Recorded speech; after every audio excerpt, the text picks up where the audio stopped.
another thing that I don't usually show this chart, but because it doesn't come around too long, but we had two 90% days last week. Well, on the Monday, when the market just absolutely got smothered, we had a 90% down day. There's two ways you can have a 90% day. You can have advances be 9 times, I'm sorry, down to declines be 9 times advances, or declining volume be 9 times advancing volume. And then a 90% update, just the opposite. Advances 9 times declines, or advancing volume 9 times declining volume. So on Wednesday, and when we had the big rally, we had a 90% up day. So now this past week had a 90% down day and a 90% up day. If this persists, it's not good for the market.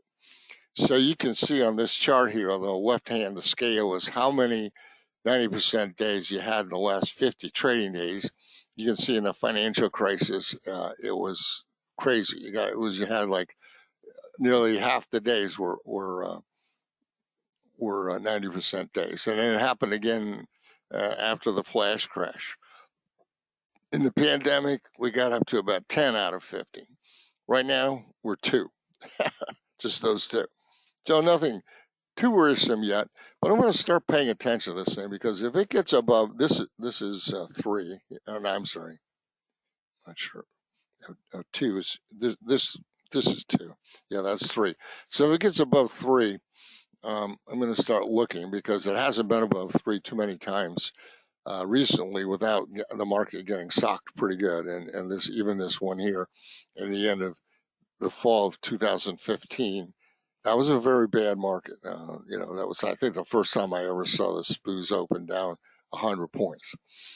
So something to pay attention to. Another thing that we've seen is the trading ranges are huge on this. So the true range, or I have percent true range, so just as a side, the true range is measured by yesterday's close to either today's high or today's low.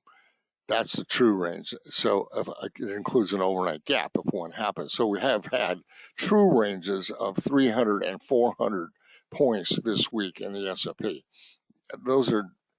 That's really crazy and not bullish.